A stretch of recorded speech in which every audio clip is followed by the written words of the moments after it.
What's good, people? This is the Rap Roundtable. Your boy Jarvis, the City Rap Snob, Dini the Balance, the homie Mace. We just want to make sure y'all like, share, subscribe, comment, help us get our numbers up. We're trying to get 2,000 subs, 5,000. Y'all know how this go. If y'all think we're good and y'all love the content, some of y'all always say, yo, how come y'all don't have more views? It's because y'all don't sub. So make sure y'all do that and tap in with us. Peace. The Rap Roundtable. Best 4-year run in rap history. There have been a lot of golden eras. You want to debate, was it the late 80s, the early 90s, the mid 90s, whatever, the shiny shoe era, whatever made you love rap. Boom. We're not here to judge. People in the South feel like they're golden eras right now. You know what I'm saying? So, people in the South. Couldn't be me. New York bias too, on the way.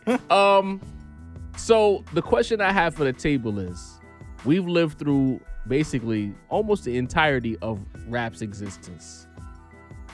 What 4-year run was the best 4-year run in rap history, in your opinion? Again, it's our opinions. We're not speaking it as experts telling you should agree with us. We're making choices because we love rap first. Speak for yourself. My shit is fact. Well, there you go. You are the rap snob. Nah, I'm gonna have to go with, and this took a little bit of thinking. Yeah. It was like I could go 1 year one way or 1 year the other way, but eventually I decided on 94 to 97. Oh. Not 98? Now, not 98 because that makes it 5 years. You said 94 to 90, 94, 95, 96, 96, 97. That's Copy. 4 years. 94, you get Illmatic and Ready to Die. And honestly, anything beyond that in 94 is just extracurricular. filler. You don't even need nothing beyond Illmatic and Ready to Die. Like Nas and Big first albums, Heavy. stupid.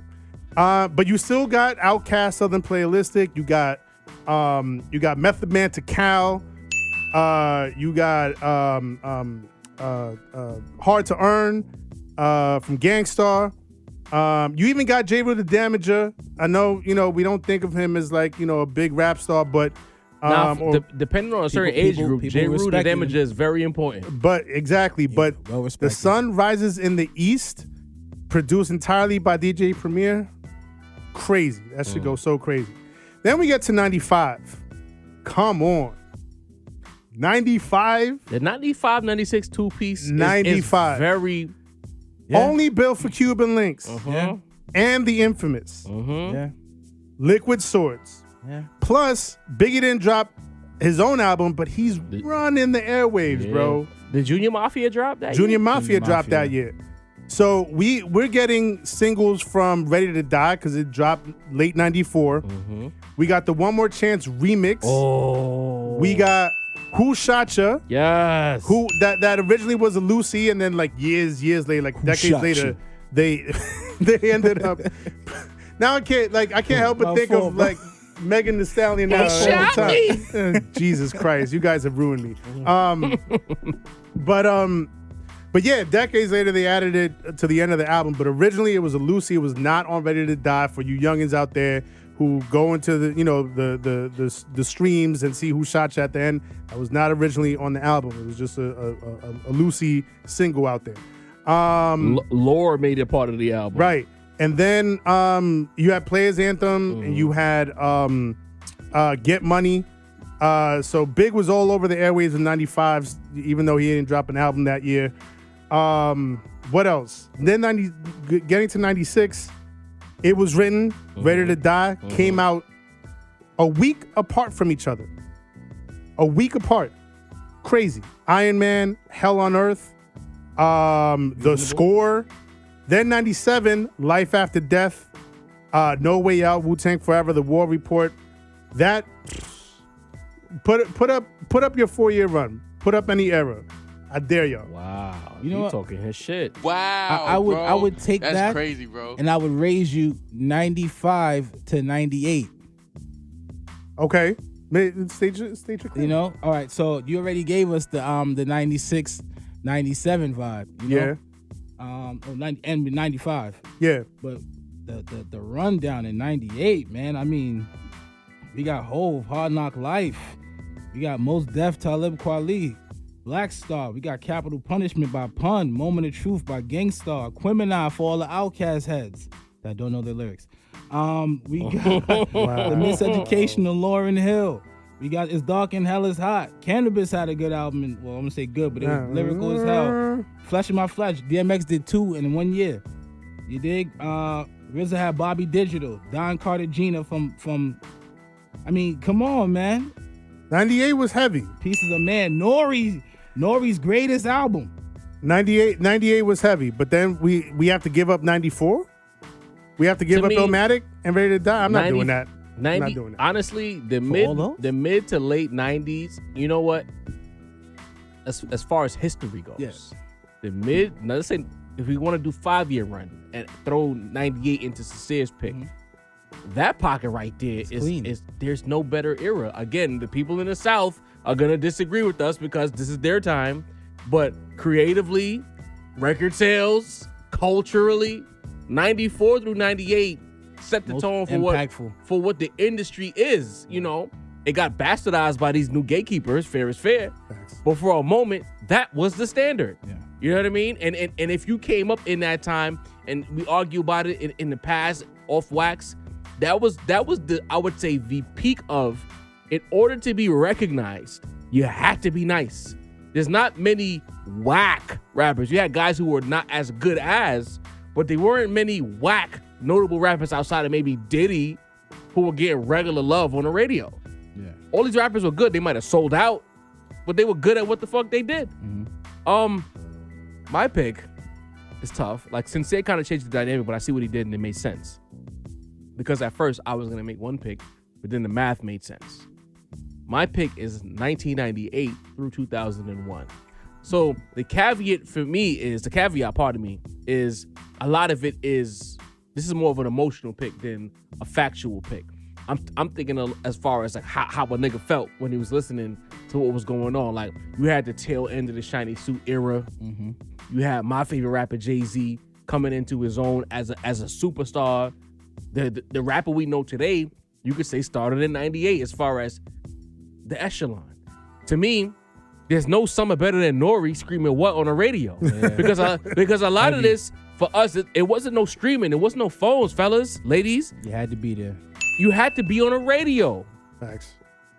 If Angie Ma or Flex said that this shit was important, or Enough or The Rush Hour said this shit was important, that song mattered. If you got in that rotation, that shit mattered. If motherfucking what was his name again? Biggie's Mr. C. There you go. If Mr. C spun your shit, it mattered. You know what I'm saying? 98, a big year. I loved it. I love what Mace was doing in 98. All right. Okay. even if Mace wasn't that good of a rapper, you think about some of the songs that Mace was affiliated with. Me being in the 8th grade, and you can come all you want to, hum all you want to. You know what I mean? Like, bro, like all the girls in my junior high school knew the words to that song. Unescapable music, bro. Then you had DMX. Bro. I think, was it LL lurking around in 98 too? Or was that 99? You had a nice smorgasbord. 5, 4, 3, 2, 1, I think. 98, right? You had a nice smorgasbord of all genres at the time, before there was a thing as called a subgenre of hip hop happening in 98. Then you had the victory lap for Jay-Z after Hard Knock Life in 99. Slim Shady lurking around, spitting bars, because I didn't give a fuck that he was white in 99, because niggas was because he was good and the songs were good. Then you had Nas, and you know, even if you're front on Nostradamus and I Am, there was some joints to use your point. Still had wild joints. Fun fact, on the soundtrack of my life, that song with Aaliyah is on there. You Won't See Me Tonight is one of my all-time favorite songs. I fucking love it. I love that song. Really? I love it. You had Timbo, Aaliyah, Nas. I got Last Words as a ringtone from the Nostradamus album. You won't see me tomorrow. That shit was fire. Bro, my issues with Nas didn't really start until 2001. You know, the whole beef. The whole beef. I wonder what happened. Yeah, you know what I'm saying? It happened. But at the same time, I'm still young, so I didn't know what was all world. To me, Nas was coming out again. the idea of dropping 2 albums for my young self was a novelty. Back shit, to back, that niggas was is dropping fire 2 albums too? in 1 year. That was fire. These niggas was some Egyptian shit. You seen the album cover? Young and impressionable. I was impressed. You know what I'm saying? You know what I'm saying? And then you go to 2000, Rockefeller starting to take over, and this is where it becomes a homer pick. Beanie Siegel dropped The Truth. Missy Elliott's doing some cool things. Lurking. The Chronic 2001 is still on this lack. I think that dropped 99, but it was 99. still making headway. West Coast rap had a nice little bot, and West Coast Connection was linking up around that time as well. Because we're not just New York niggas, we like a little bit of everything. Outkast was in the cut somewhere around. I love me some Goody Mob back in the day. I didn't really appreciate it, but I liked what they were bringing to the table. You know what I mean? As cable television, the advent of cable TV started to grow, the BET Countdown kind of replaced what Flavor Videos was and Video Music Box was. Exposed to new things. Right. Rap City was blowing up. Niggas freestyling in the basement. Joe Claire disappeared and Tigger showed up. There was so many little things that was happening. And then you go to 2001. Fuck all his other albums. Jay-Z versus Nas. We're not talking about that specifically on this episode, but that really, if there was like a scale, the Jay-Z versus Nas fiasco, the Summer Jam, everything, that was all that mattered. Yeah, Ja Rule was moving units. Hip hop's greatest battle, I feel. Ja Rule was moving units. To me, Clue had his best run around that time with the Stadium Series. I forgot what it was a series before the Stadium Series. There was another one. I forgot. Grand Theft Audio was moving during that time. The Professional was his albums. That was 98. He dropped 90. He went platinum. Which was the other one after the Professional Part 2 dropped? Copy. Yeah, and that was.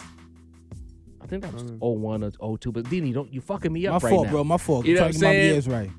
You had all of these things going on. Fabulous is lurking. You had the Superwoman freestyle, not freestyle, the feature with Little Mo that all the girls love. Niggas was copping the patent leather, the low cut red patent leather 11s, cause Fab had it on in the fucking video. You know what I'm saying? I'm making this pick not because of like music history. I'm thinking about where the culture was right before the South took over and it got whack. Like, the shit was doing this. Wow. Yeah, it is what it is. I said it. Those were not my words. Job said it. Damn Those were not Not Deanie's sincere, words. not Deanie. I said it. I may or may not agree, but that's agrees. neither here nor there. You know what I Because mean? he said Damn it. sure agree. You know what I mean? You think about some of our favorite producers during that time. These niggas was in pockets that they've been chasing ever since. Think about what Timbaland was doing in 01. Think about what Neptunes was doing in 01. Just Blaze, Kanye. These guys were in their bag. It was real competition. I think Nore started lurking around late 01 with the Violator album that they dropped 02. A lot of shit was going on. You know what I'm saying? Sub disses. 50 was starting to bubble. I think, what year 50 dropped How to Rob? Two. How to Rob dropped 99 or 2000, right? 2000, yeah. Bro, we had earlier. so much going on. Busta Rhymes making some of the best videos you ever seen. Yeah. The commercialization of hip hop that some a people fact. push back against. To me, I'll take what commercial rap was then as opposed to what commercial rap is now. Yeah.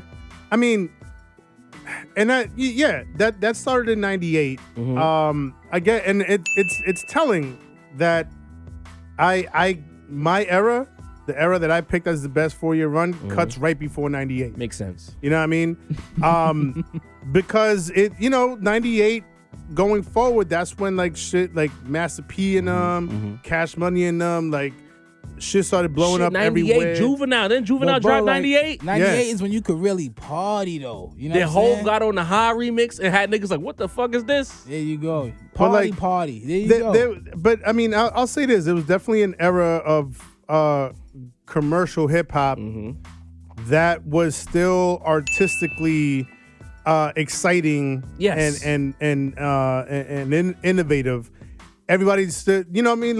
Like people were signing, but they still wasn't trying to like necessarily bite off of each other. Right. You know what I mean? So I appreciate that, but still, like, you know what I mean? That the era right before like it's really, really blew up in 98, like these out like again, Cuban Links, Jesus. And for the record, Sincere mentioned 94 through 97.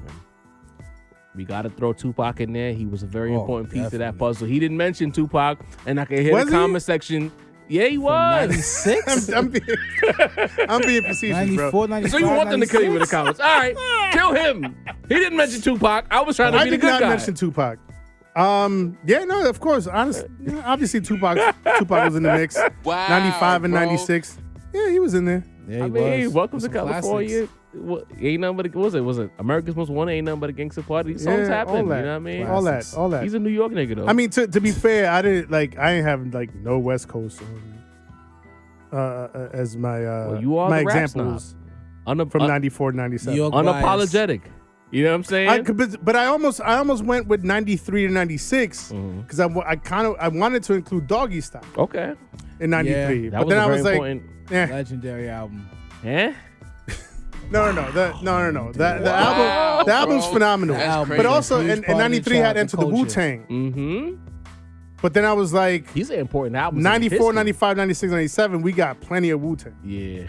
But wouldn't it be 93, 94, 95, 96? Right. So you don't need 97. Ah. I need Life After Death, 97. Oh, I need that. Touche. Okay.